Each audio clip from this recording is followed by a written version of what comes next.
Oke, halo Jo. Ini ada pertanyaan-pertanyaan dari netizen. Tolong dijawab ya. Ini pertanyaan-pertanyaannya disampaikan melalui igtempo.co. Ya, pertama dari @yudibaba_. Adegan terberat saat syuting The Swordsman itu yang mana? Adegan terberat syuting Swordsman itu adegan pertama yang dia muncul, yang dia ngelakuin monolog gitu. Itu pertama kalinya. Itu adegan yang pertama yang kita syuting juga sih untuk karakter aku. Jadi itu karena pertama kalinya yang udah latihan ya. Udah latihan terus harus monolog tuh, ngomongnya banyak banget lagi kan.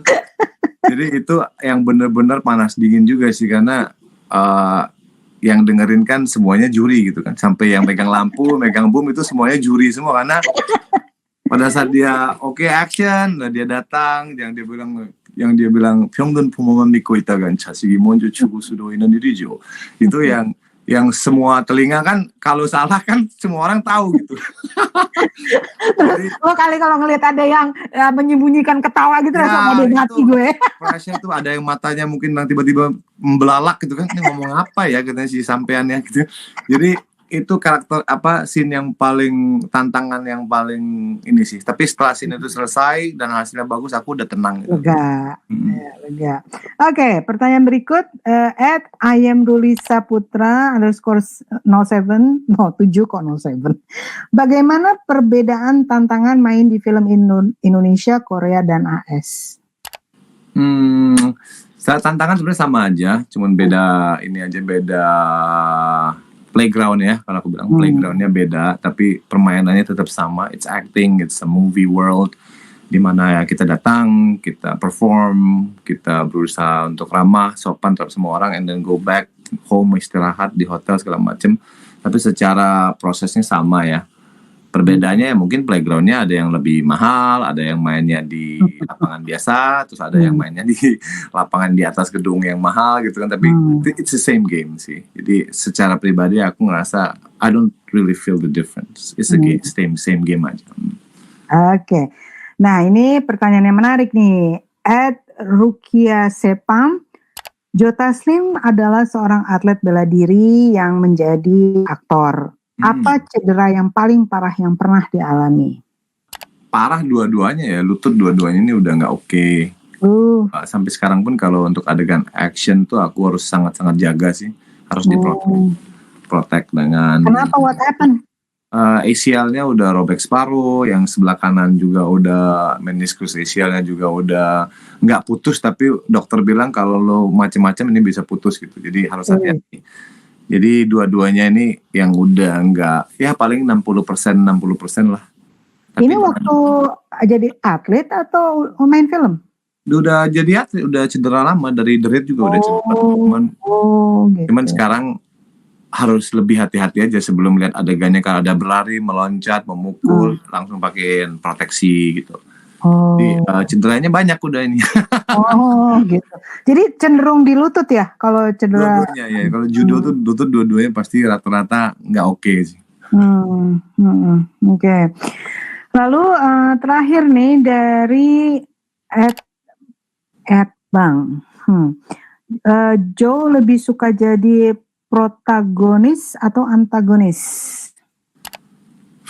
Sebenarnya balik lagi. Ini kebetulan dua-duanya antagonis nih yang kita bicarakan ya, yang protagonis tuh seru juga gitu, tapi kan banyak batasannya. Protagonis tuh kita bermain menjadi seorang figur yang di dunia film terbatas, tapi di dunia penonton filmnya keluar juga terbatas, karena orang baik kok matanya kayak mau makan orang gitu. Akan banyak rules, banyak batasan. Banyak permintaan, banyak demand. Iya, jadi emang main orang protagonis tuh, kecuali skripnya dia anti-hero ya, dimana dia mempunyai sisi gelap juga. Tapi kalau pure protagonis itu sebenarnya susah, kayak aku bilang sih.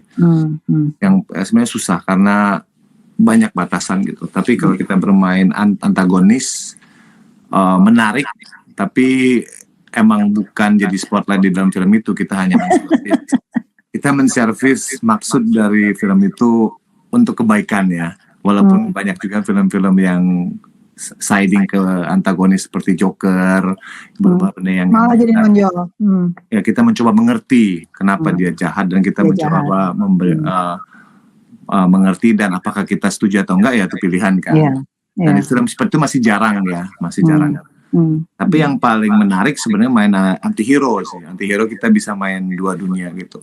Dimana kita memberikan perspektif kenapa kita jahat, tapi kita juga memberikan suatu perspektif, tapi kita tetap orang baik loh gitu. Jadi itu yang sangat menarik biasanya. Belum pernah ya kamu ya dapat antihero? Antihero tuh mungkin lebih kayak The Night Comes For Us sih mungkin antihero ya.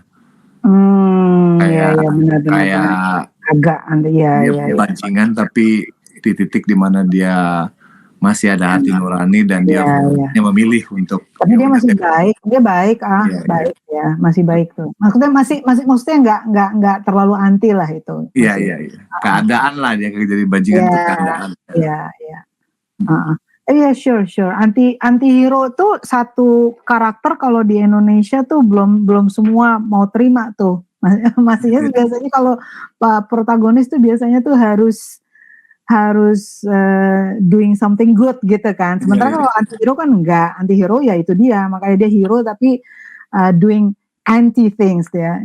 Jadinya penonton Indonesia tuh belum semua familiar, belum semua suka gitu. Saya sendiri juga kalau nonton antihero nih tergantung juga nih ceritanya gimana dulu gitu. Penulisnya harus bagus sih kalau. Iya, mesti mampu membuat kita penonton rooting sayang sama dia, biarpun dia kadang-kadang membuat kesalahan. Dia kan sering sekali membuat kesalahan ya kalau antihero ya. Oke, makasih banget menjawab semua pertanyaan netizennya. Makasih. Dan jangan kapok ya, kita minta jadi narasumber terus ya.